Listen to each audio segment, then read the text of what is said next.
సంవత్సరాల తరబడి government job కోసం వేచి చూస్తున్నారా? కేవలం 8 నెలల్లో మీ కల నెరవేర్చుకోండి. వెంటనే కింది నెంబర్స్ కి కాల్ చేయండి. నమస్తే కళ్యాణ్ నమస్తే చక్రవర్తి జయ గారు. నమస్తే మేడం. మీరు ఏ విధంగా వీళ్ళు మనల్ని కాంటాక్ట్ చేయొచ్చు మేడం? ఒక వాట్సాప్ నెంబర్ ఇస్తున్నామండి, మన ఎపిసోడ్ లో కింద స్క్రోల్ అవుతూ ఉంటుంది. ఓకే, ఆ నెంబర్ కి కాల్ చేయొద్దండి దయచేసి. కాల్ రాదు. కాల్ కాకుండా జస్ట్ మీ ఆడియోని పెట్టండి చాలు. Okay, మీరు okay. ఎలాంటి ప్రాబ్లమ్ ని ఫేస్ చేస్తున్నారు అనే దానికి సంబంధించి ఒక 4-5 లైన్లో ఒక ఆడియోని గనక పంపించగలిగితే జీకే గారు అండ్ టీం మొత్తం స్ట్రీమ్ చేసుకోవటానికి దాన్ని విని నెక్స్ట్ ప్రయారిటీ ప్రకారం ఇప్పుడైతే ఎలా చేస్తున్నామో అట్లానే యాజ్ ఇట్ ఈస్ గా ప్రయారిటీ ఇప్పుడు ఏది ప్రకారం మేడం? తీసుకుంటాం. ఇప్పుడు ఇలాగ వాయిస్ మెసేజ్ లా చేయొచ్చా? Yes, వాయిస్ అది yes. పెట్టి ఇలా రికార్డ్ వాట్సాప్ లో వాయిస్ మెసేజ్ పెట్టేస్తే చాలు. మనం ఆ కొత్త ఎపిసోడ్స్ స్టార్ట్ చేద్దామండి. అవి కూడా ప్రేక్షకులు ఆదరిస్తారని నేను అనుకుంటున్నాను. ఖచ్చితంగా కళ్యాణ్ గారి సలహాలు సూచనలు పాటిస్తారని కోరుకుంటున్నాను. మరి ఈ రోజు ఎపిసోడ్ స్టార్ట్ చేద్దామండి. తప్పకుండా మేడం. ఎస్, భారతి అని మెయిల్ చేశారండి ఆవిడ. ఫోన్ చేసేస్తానండి, చేయండి ఒకసారి మేడం. మాట్లాడదాము. తప్పకుండా.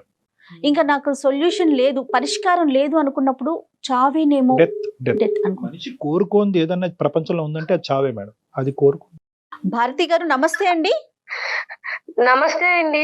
ఎవరండి మాట్లాడేది? నేను జయానండి, అందమైన జీవితం ప్రోగ్రామ్ నుంచి కాల్ చేస్తా ఉన్నాను. మీరు మెయిల్ చేశారు కదా. మేడం గారు మీరా అండి? నమస్తే అండి. చాలా చాలా సంతోషం అండి మీ నుంచి నాకు కాల్ వచ్చినందుకు. చాలా నేను- సంతోషం అమ్మా, కానీ నీ మెయిల్ చూసాక నాకైతే చాలా బాధ అనిపించింది. చాలా మంది డాక్టర్ గారు సలహాలు సూచనలు అడుగుతారు, డాక్టర్ కళ్యాణ్ గారివి, కానీ మీరు మాత్రం చనిపోవటానికి మార్గాన్ని అడిగారు. నాకు చాలా చాలా బాధ అనిపించింది. ఫస్ట్ మీరు ముందు డాక్టర్ గారితో మాట్లాడండి. తప్పకుండా అండి, భారతి గారు తప్పకుండా. నమస్తే అమ్మా. నమస్తే డాక్టర్ గారు. ఇంతకీ మీ సమస్య ఏంటమ్మా, చెప్పండి. అసలు మీ గురించి ఒక్కసారి వివరించండి. నాకు పెళ్ళయి 11 సంవత్సరాలు అవుతోందండి. ఓ. పుట్టింట్లో ఉన్నన్నాళ్ళు మేము 3 అమ్మాయిలము, ఒక అబ్బాయి. నేను రెండో అమ్మాయిని. పుట్టింట్లో చాలా నాన్నగారు గవర్నమెంట్ ఉద్యోగం చేసేవాళ్ళు. ఇప్పుడు రిటైర్ అయ్యి ఏదో చిన్న జాబ్ చేసుకుంటున్నారు. అలాగే వాళ్ళు చెప్పినట్టుగానే వాళ్ళు చెప్పిన సంబంధాన్ని చేసుకున్నానండి. ఒక అబ్బాయి. నిజంగా ఒక అమ్మాయి ఇంకొకరి జీవితంలోకి వెళ్తుంది అన్నప్పుడు ఎంత ఆనందంగా వెళ్తుందండి, ఎన్ని ఆశలతో వెళ్తుందండి. అంతే కదా. అందులోనూ పెద్దవాళ్ళు కుదిర్చారు అంటే మనకి తగ్గట్టుగానే వాళ్ళు చూసుంటారు కదా అన్న ఆనందంలోనే ఉంటుంది కదా అండి. Blind faith. అంతేనమ్మా, అంతే అంతే. అతను ఎంత దుర్మార్గుడు అంటే అయ్యో చాలా అండి, చాలా అంటే చాలా దుర్మార్గుడు. అమ్మా. వాళ్ళకి చాలా వ్యాపారాలు ఉన్నాయి, రియల్ ఎస్టేట్ వ్యాపారాలు ఉన్నాయి. మనోళ్ళకి మంచి అవే డబ్బున్న కనిపిస్తాయి. వాళ్ళు, పలుకుబడి ఉన్న వాళ్ళే, సంఘంలో పలుకుబడి ఉన్న వాళ్ళే. కానీ మనసులో మాత్రం క్రూరత్వం నిండిపోయిన వాళ్ళండి.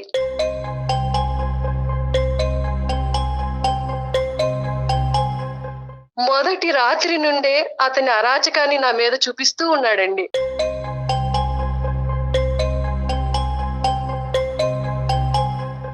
అయ్యో మందు తాగి వచ్చి తాగుడు. సిగరెట్ కాలుస్తూ సిగరెట్. నన్ను ఒక యాష్ ట్రేగా యూజ్ చేసుకున్నాడు.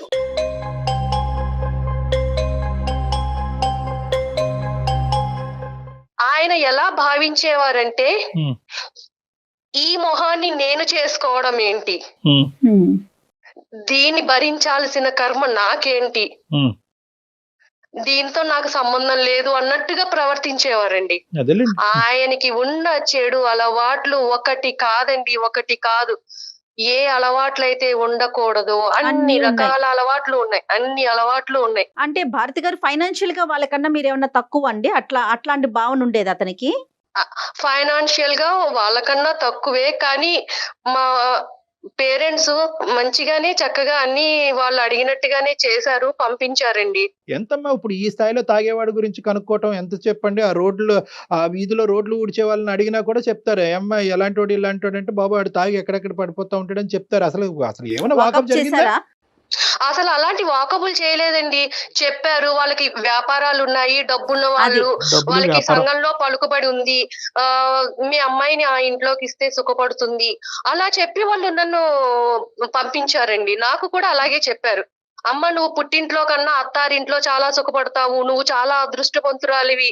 మరి నీ మీద జరిగిన అబ్యూజ్ ఏంటమ్మా? అంటే నీ మీద ఎటువంటి జరిగింది? అంటే కేవలం తాగి పడుకునేవాడు, సిగరెట్లు తాగి పడేసేవాడా, లేదంటే నీ మీద ఏమన్నా? ఏం చెప్పాలండి, ఏం చెప్పేవాళ్ళు, కొట్టేవాళ్ళండి. ఆయన చేతికి ఏదొస్తే అది మీదకి విసిరేసేవాళ్ళు.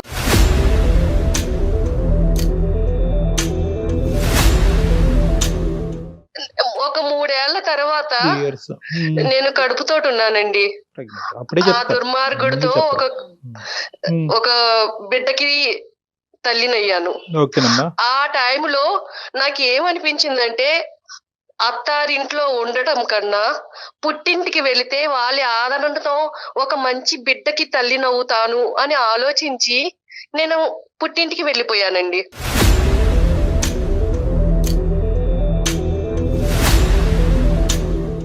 కనీసం బిడ్డ పుడితే అన్నా వాళ్ళలో మారతాడు. మార్పు వస్తుంది, ఆ బిడ్డని చూసుకున్నా ఆ తండ్రి మారుతాడు అన్న ఇదిలో వెళ్ళానండి. వెళితే ఎప్పుడన్నా నేను మెసేజ్ పెట్టినా ఫోన్ చేసినా అయిష్టతగా మాట్లాడేవారు. కానీ ఎలా ఉన్నావు, ఏంటి, తింటున్నావా, ఉంటున్నావా, అసలు ఇంకేం అలా పట్టించుకోలే ఈమెని. ఎప్పుడు వెళ్తాడా అని పట్టించుకునేది వెయిట్ లేదు. చేశాడు. ఆఖరికి ప్రెగ్నెన్సీ వచ్చి వెళ్ళిపోవడంతో ఇంకా హ్యాపీగా సాగరంపినట్టున్నాడు. ఎందుకంటే అతను విచ్చలవిడితనానికి ఇంకెవరు లిమిటేషన్ అడ్డు ఉండదు లేదు కదా. కదా. డెలివరీ అయ్యింది. బాబు పుట్టిన తర్వాత మా అమ్మగారు వాళ్ళకి కబురు పంపించారండి. అవునా అని ఫోన్ పెట్టేశారండి.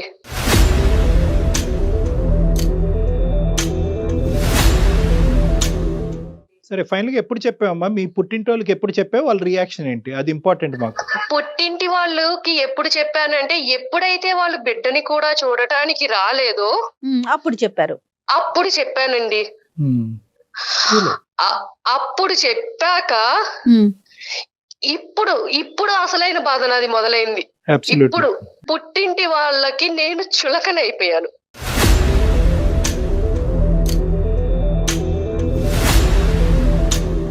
మీ తల్లిదండ్రులకి మీకు చెప్పినప్పుడు వాళ్ళ యొక్క రియాక్షన్ ఇక్కడ ఇంపార్టెంట్ అని నేను ఎందుకు అంటున్నానంటే కనుక, వాళ్ళ ఉద్దేశం ఏంటంటే ఇంత లేట్ గా చెప్పారు అనేటటువంటి ఒక బాధతో వాళ్ళు మాట్లాడారా? అసలు ఏం జరిగింది అక్కడ? వాళ్ళు ఏమి మాట్లాడలేదండి. ఏమైనా సరే నువ్వు అతని దగ్గరికే వెళ్ళు, ఇదే అన్నారండి.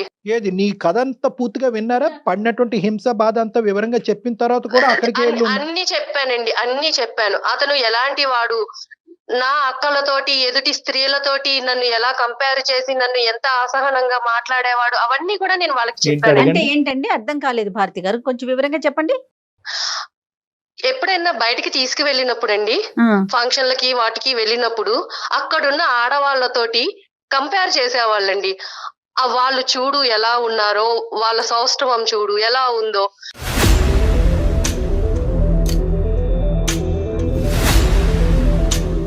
పక్కన భార్యని పెట్టుకుని ఎదుటి స్త్రీలో అందాన్ని వెతుక్కుంటున్నాడు కదా, ఏంటి నాలాంటి ఆడదాని పరిస్థితి ఏంటి, ఇలాగే ఉంటారా ప్రతి మగవాళ్ళు అన్న బాధ కూడా ఆలోచన నాకు ఉండేది. వచ్చేసింది తనకి.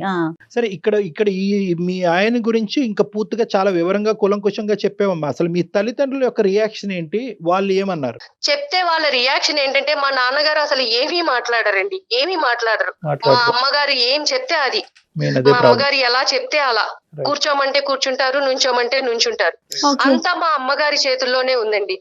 మా అమ్మ, మా అక్క, మా పెద్దక్క, వాళ్ళకి ఇంకా చాలా చులకనగా ఉండి, నువ్వు వెళ్ళు, ఏదైనా సరే నువ్వు అక్కడే ఉండాలి, అతని దగ్గరే ఉండాలి, మేం చేసుకోవట్లేదు ఆ సంసారాలు, మేము లేము ఆ మొగుళ్ళతోటి అని చెప్పేసి అన్నారండి.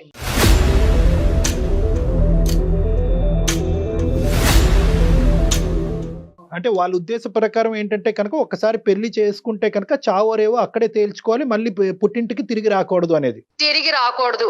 మిగతా వాళ్ళందరూ ఉండట్లేదా, మిగతా వాళ్ళు వాళ్ళ భర్తలతో ఉండట్లేదా, సుఖంగా వాళ్ళని మార్చుకుని సంసారాలు చెయ్యట్లేదా, నువ్వు ఎందుకు చెయ్యవు?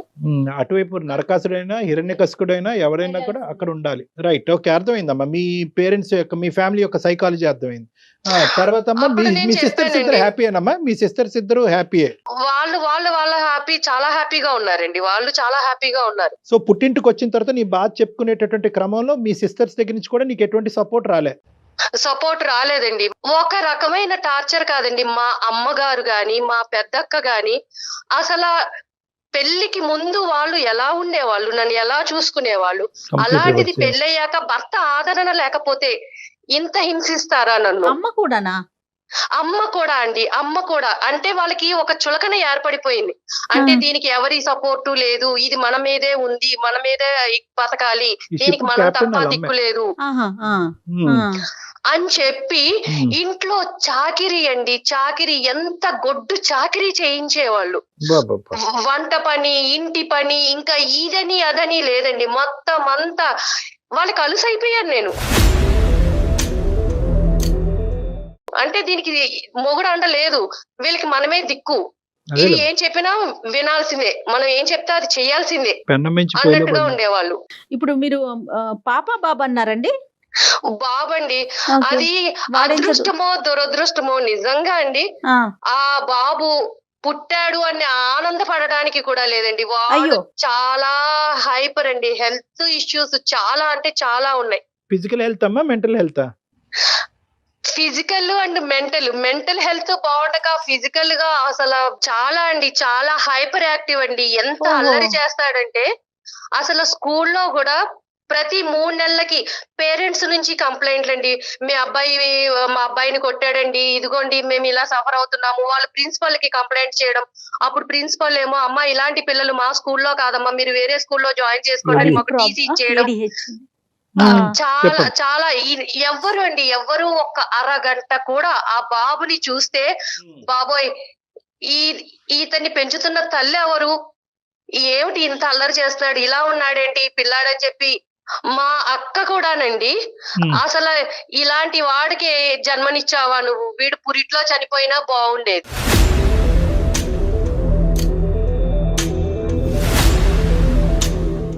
మా తమ్ముడండి మేనల్లుళ్ళు అంటే చాలా ఇదిగా ఉంటారు కదా, వాడు ఏదో అల్లరి చేస్తూ విరక్కొట్టాడని చెప్పి మా తమ్ముడు నన్ను కొట్టాడండి, నన్ను కొట్టాడు. అలాంటి పిల్లాన్ని నువ్వు అసలు నీకు పిల్లని పెంచడం వచ్చా రాదా, ఏంటి అలా పెంచుతున్నావు పిల్లని, వాణ్ణి కాదండి నన్ను కొట్టాడు. లోకువైపోయింది అమ్మాయి. ఇలా స్కూల్ నుంచి ఏవో ఫోన్స్ వచ్చేవండి పేరెంట్స్ నుంచి, నేను ఫోన్ మా పక్కకి వెళ్ళి మాట్లాడుతుంటే మా అమ్మ అనేది, ఎవరితో మాట్లాడుతున్నావే, అయ్యో ఎవరితో మాట్లాడుతున్నావు, ఎవరితో రంకు కడుతున్నావు,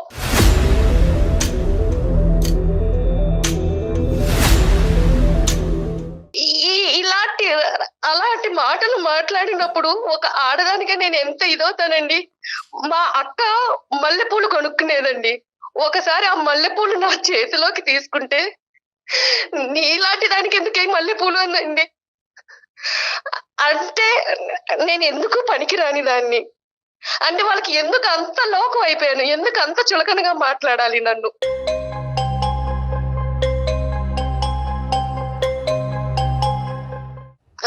నేను ఉద్యోగం చూసుకుందాము, బయటికి వెళ్దాము, నా బతుకేదో నేను బతుకుదాము అనుకునేదాన్నండి.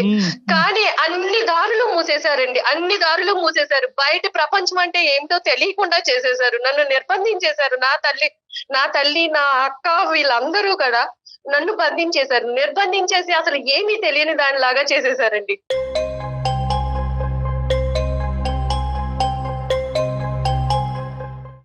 లేదండి, ఇవన్నీ నేను భరించలేనండి, నాకు చావు ఒక్కటే పరిష్కారం. నాకు నిజంగా చావు ఒక్కటే పరిష్కారం అండి, ఇటు పుట్టింటిని తట్టుకోలేను. కాదమ్మా భారతి, నువ్వు 1కి 10 సార్లు చావు చావు అంటున్నావు. నువ్వు ఉండగానే నీ కొడుకుని ప్రపంచం ఈ విధంగా ట్రీట్ చేస్తుంటే నువ్వు చనిపోయిన తర్వాత వాడికి ఏమైనా దిక్కు మొక్కు ఉంటదమ్మా?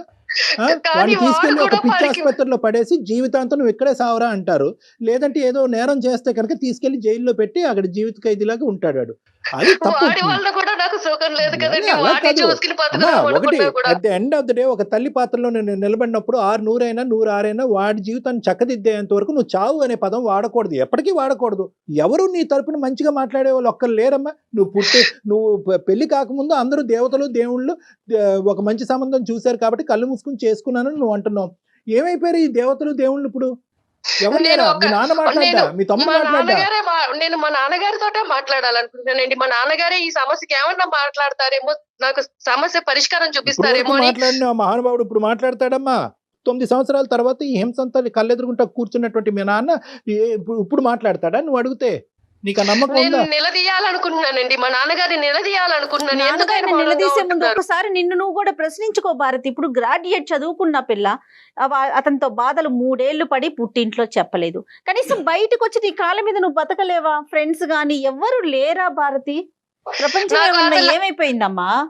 లేదండి, ఫ్రెండ్స్ తో గాని ఇరుగు పొరుగు వాళ్ళతో గాని నాకు ఎలాంటి సంబంధము లేదు. అసలు నాకు ఎవరితోటి కనెక్షన్ లేని ఇదిలో అయిపోయానండి. నన్ను అలా నిర్బంధించేశారు. లేదమ్మా, నువ్వు ఏంటంటే ఇప్పుడు పుండుమే కారం చల్లటం అనేటటువంటి అంశాన్ని నేను ప్రతిసారి నేను చిత్రీకరిస్తూ ఉంటాను. ఇక్కడ ఏంటంటే నువ్వు ప్రతి స్టెప్ కూడా స్లో అమ్మా, ప్రతి స్టెప్ స్లో.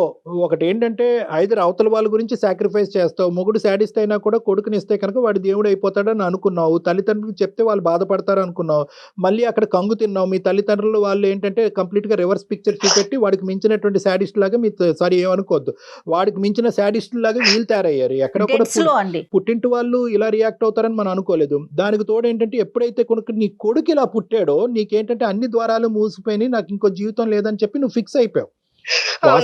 ఇప్పుడు నాకు కావాల్సింది ఏంటంటే మీ తండ్రి గారిని నిలదీయాలి, అడగాలి అని అనుకునేటటువంటి మీ ఆలోచన వెనకాతల నెంబర్ 1, ఈ రోజు మీరు మాకు ఎలా చేసి మాట్లాడుతున్నారు, ఇప్పుడు ఎక్కడున్నారు మీ అమ్మాళ్ళు అందరూ? అంటే ఇంతకాలం మా అమ్మగారు వాళ్ళ అమ్మగారికి బాలేదు అంటే వేరే ఊరు వెళ్ళారండి. అమ్మమ్మకి బాలేదు, అయితే ఆవిడ కాలం చేశారు. ఇంకొక 11 రోజుల వరకు వాళ్ళు రారు. నా సమస్యకు కూడా ఒక పరిష్కారం దొరుకుతుందని ఇమీడియట్ గా నేను మీకు మెయిల్ చేశారు. సంతోషం అమ్మా, అక్కడ వరకు సంతోషం. మీరు అసలు ఏం ఎక్స్పెక్ట్ చేస్తున్నారు? నాన్నగారితో మాట్లాడాలని అంటున్నారు, మెయిల్ లో కూడా చూసాను. నేను నాన్నగారితో మాట్లాడాలండి. నా సమస్యకి పరిష్కారం నాన్నగారే చెప్తారా, డాక్టర్ గారే చెప్తారా? కానీ నన్ను ఈ చిక్కుల వలయం నుంచి, ఈ సమస్యల నుంచి నన్ను బయట పాడేయండి. భారతమ్మ, ఒక్కటి తల్లి, ఎవడి జీవితం నుంచి బయటపడేయలేడమ్మా. మన జీవితానికి సంబంధించినటువంటి నిర్ణయం మనం తీసుకోవాలి. మేము కేవలం మెంటర్స్ మాత్రమే. కొద్దిగా టార్చ్ లైట్ వేస్తాం, ఆ చీకటిలోంచి మీరు నడుచుకుంటూ వెళ్ళాలి. టార్చ్ లైట్ మాత్రమే. అయినా సరే మీ తండ్రిని కొన్ని ప్రశ్నలు అడుగుదామని అనుకుంటున్నావు కాబట్టి అతనితో మాట్లాడి. ఎక్కడున్నాడో మాత్రం? నాన్నగారు బయటికి వెళ్ళారండి, ఆయన ఉద్యోగం చేస్తారని చెప్పాను కదా, అక్కడికి వెళ్ళారండి. అలాగే మీ సమస్యకు ఒక పరిష్కారాన్ని నిర్ణయించుకోండి. ఆయన నిలదీస్తారు, నిలదీస్తే ఏమవుతుంది, మీ కడుపు మంట చల్లారుతుంది, అంతే. నెక్స్ట్ ఏంటి అది కూడా ఆలోచించండి, అంతే కదా కళ్యాణ్ గారు? అంతే. మరి మాట్లాడదామండి. ఎట్లా లైన్ కలుపుతారా భారతి గారు మీరు? నేను నాన్నగారికి ఒకసారి కాల్ చేస్తానండి. అమ్మాయికి ఏంటంటే జయ గారు, మనం ఈ రోజు ఇలా మాట్లాడేటప్పటికి అమ్మాయికి ఒక ధైర్యం వచ్చింది. ఇప్పుడు స్టార్ట్ అయింది అమ్మాయి జీవితంలో ఏంటంటే నెంబర్ 1, ప్రశ్నించాలి, అడిగి కారణాలు తెలుసుకోవాలి, తర్వాత సమస్యకి పరిష్కారం ఎత్తుక్కోవాలి. సహజంగా మనిషి ఒక మానసిక పరిస్థితి తెలిపి ప్రశ్నలకి బదులు కావాలి. సమస్య పరిష్కారం ఎత్తుక్కుంటే ఎత్తుక్కోరు.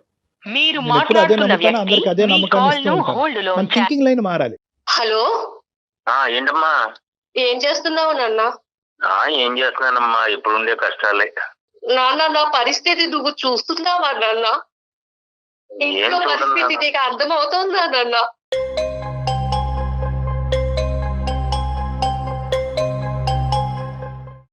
ఏం చూడన్నా, అమ్మ ఏమో అట్లా చేస్తుంటే ఇంకా నేను మాత్రం నా వరకు ఏమి చేయడానికి ఏమో అవకాశం రావట్లే. నువ్వు ఇంటికి పెద్ద నాన్న, నీ కూతురు జీవితం అలా అయిపోతుంటే నువ్వు ఎలా చూస్తున్నావు నాన్న? అమ్మకి ఎందుకు చెప్పలేకపోతున్నావు?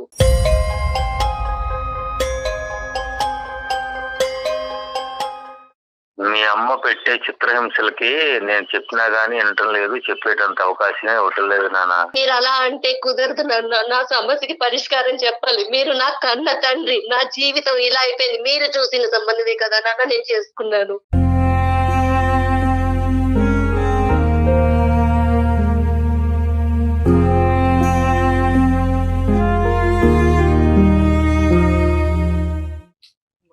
మీరు చెప్పినట్టే కదా నాన్న విన్నాను. మీ కళ్ళ ముందు జీవితం ఇలా అయిపోతుంటే మీరు ఎలా చూస్తున్నారు నాన్న?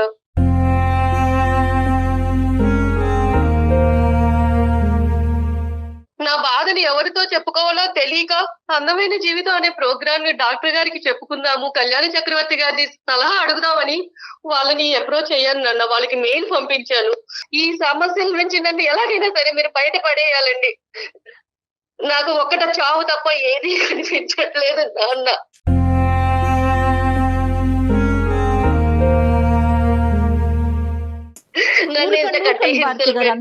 భారతి గారు, అమ్మా భారతి, శ్రీనివాసరావు గారు నమస్తే అండి. నేను డాక్టర్ కళ్యాణ్ చక్రవర్తి అండి, అందమైన జీవితం అనే కార్యక్రమం నుంచి మాట్లాడుతున్నాను, సుమన్ టీవీ తరఫున.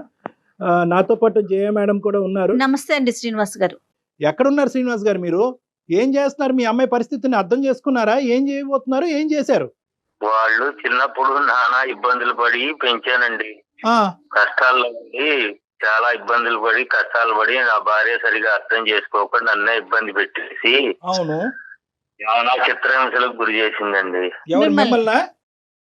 ఆ చాలా ఇబ్బంది పెట్టేసింది సార్.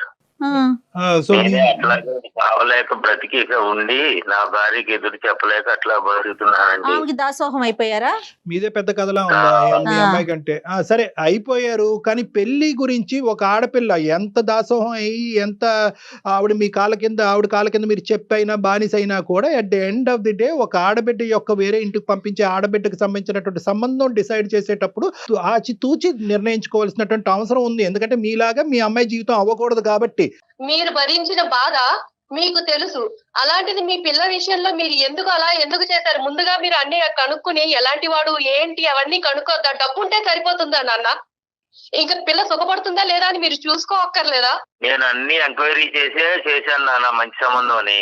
కానీ ఇవాళ అతను ఆ విధంగా బతుకుతున్నాడు. చెప్పినా మార్పు రావటంలో అతనిలో ఇంకా చెడ్డ మార్గంలోనే నడుస్తున్నాడే గానీ మంచి మార్గంలోకి ఏమీ రావటం సరే, లేదు. అతని చెడ్డతనం తీసి పక్కన పెట్టేసేయండి. ఆ చెడ్డతనం భరించలేక ఈ అమ్మాయి ఆశ్రయం గురించి పుట్టింటికి వచ్చినటువంటి ఆడపిల్లని మీ భార్య చేసేటటువంటి హింస ఏంటి అని మేము మిమ్మల్ని ప్రశ్నిస్తున్నాం. ఆవిడ తత్వం ఏంటి అసలు? ఆవిడ కన్న తల్లేనా పెంచుడు తల్లి అండి? కన్న తల్లే నాన్న, అయినా కానీ ఆమెమో ఆమె పద్ధతి వేరు, నన్నే చిత్రహింసలు పెడుతుంది.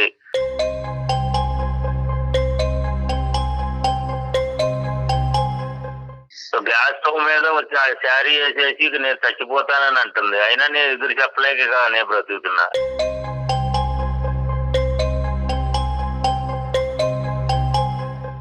ఆమెకు ఎదిరించి నేను మాట్లాడాలంటే కూడా నా వల్ల ఏమీ కావడం లేదు. అప్పుడే కాంది ఇంక అంటే నేను కూడా ఇప్పుడేమవుతుందిలేండి. ఇప్పుడు ఇలాగే ఉండాలా నాన్న? మీలాగానే ఉండాలా?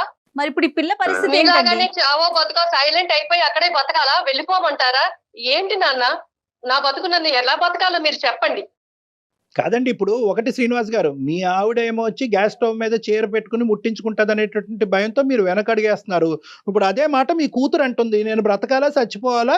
ఒక పక్క నుంచి వాడు ఒక హైపర్ యాక్టివ్ కిడ్ పట్టుకుని వాడిని భరించలేక అన్ని అవమానాలు భరించలేక నేను చచ్చిపోవాలని అని అనుకుంటే మాకు ఫోన్ చేసింది ఈ రోజు మీ అమ్మాయి. మీ కూతురికి ఏం సమాధానం చెప్తామో చెప్పండి ఒకసారి.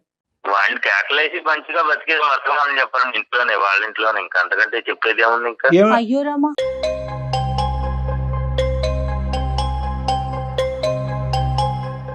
ఎంత భరించినా ఏం మాట్లాడుతున్నారు సార్? మళ్ళీ అతని దగ్గరికే వెళ్ళమంటున్నారు నాన్న. మరి మీరు ఏమన్నా న్యాయంగా ఉందా అసలు? మీకు చెప్పండి. మంచి మార్గంలో నడువు నాన్న, ఇంకా అంతకంటే నేను చెప్పేది ఏముంది? మరి అదే మార్గంలో మీరు నడవచ్చు ఎంతకంటే కదా. మంచి ఆయన ఏముంది? అందుకే నడుస్తున్నాడా సైలెంట్ గా? ఇప్పుడు మీరేమనుకుంటున్నారంటే మీ సైకాలజీ ఏంటంటే, ఇప్పుడు మా ఆవిడ నన్ను హింస పెట్టినా కూడా ఎలాగైతే అణుగుమిణిగి ఒక కుక్కలాగా బతుకుతున్నానో సారీ తప్పుగా అనుకోకండి. అదే విధంగా నువ్వు వెళ్ళి మీ ఆయన దగ్గర బతికేసే అమ్మా అన్ని ఇదే సొల్యూషన్ ఈ ప్రాబ్లంకి అని అంటున్నారు. సో మీదేదైతే కనుక ఒక సాంప్రదాయంగా మీరు ఫాలో అవుతున్నావో అదే సాంప్రదాయం మీ కూతుర్ని ఫాలో అవ్వమంటారు. రేపొద్దున హింసాత్మకుడి చేతిలో మీ అమ్మాయి చనిపోయినా కూడా మీరు ఇదే మాట అంటారేమో. ఇప్పుడు నేను పెళ్లి చేసి పంపించడం వరకే నా బాధ్యత.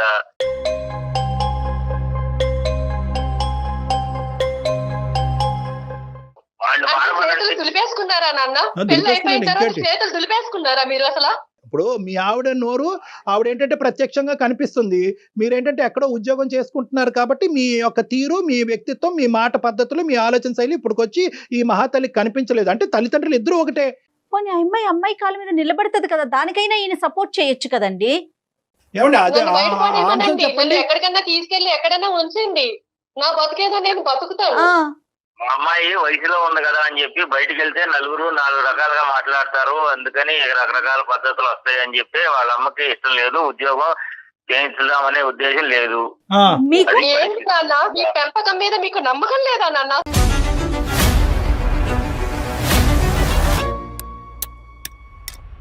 ఇప్పుడు చచ్చిపోవాలి మీ అమ్మాయి నిజంగా. ఇప్పుడు ఇప్పుడు ఇప్పుడు ఏదైతే కనుక కన్న తల్లిదండ్రులు మీరు ఈ విధంగా మీ కన్న కూతురు గురించి మాట్లాడుతున్నారో ఇప్పుడు నిజంగా మీ అమ్మాయి చచ్చిపోవాలన్నమాట.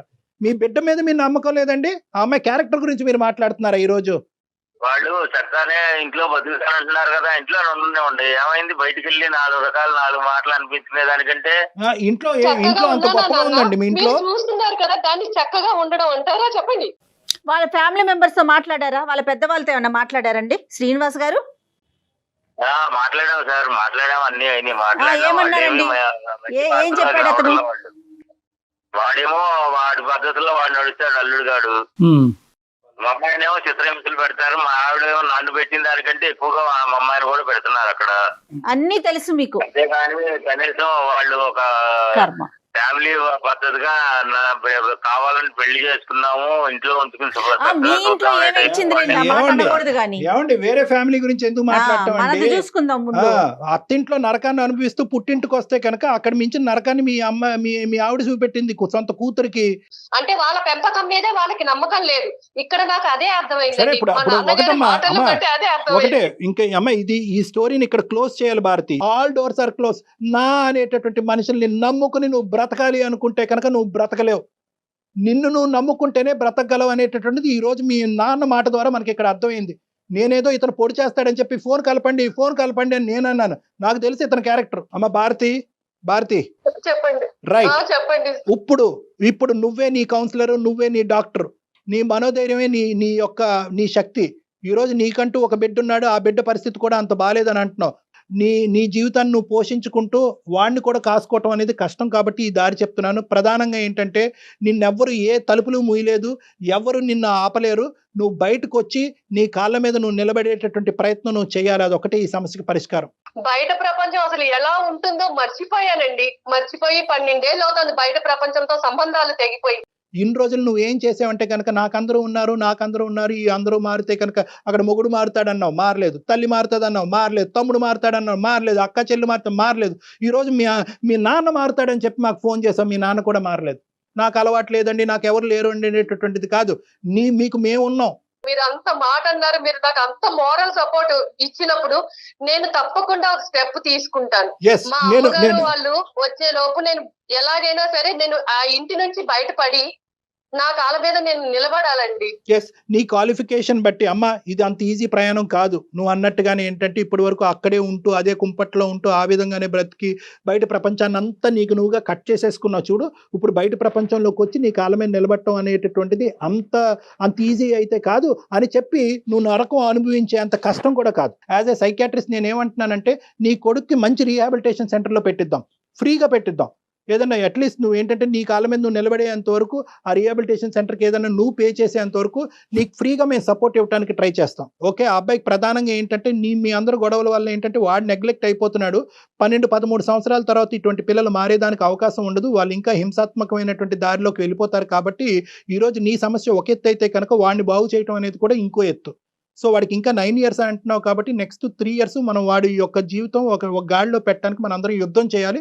ఆ సపోర్ట్ లో మేము కూడా ఉంటాం, జయ గారు కూడా ఉంటారు, తప్పకుండా ఉంటుందండి. అందులో అసలు ఎటువంటి సందేహం లేదు. చాలా సంతోషం అండి, చాలా మనోధైర్యాన్ని ఇచ్చారు నాకు. ఇది అయిపోయిన తర్వాత నేను మీతో ఒకసారి పర్సనల్ గా మాట్లాడతాను భారతి గారు. ఏం చేద్దాం, ఎలా చేద్దాం, మీ క్వాలిఫికేషన్ కి తగినట్టుగా ఎలాంటి పని దొరుకుతుంది, ఇవన్నీ మనం ఆలోచిద్దాము.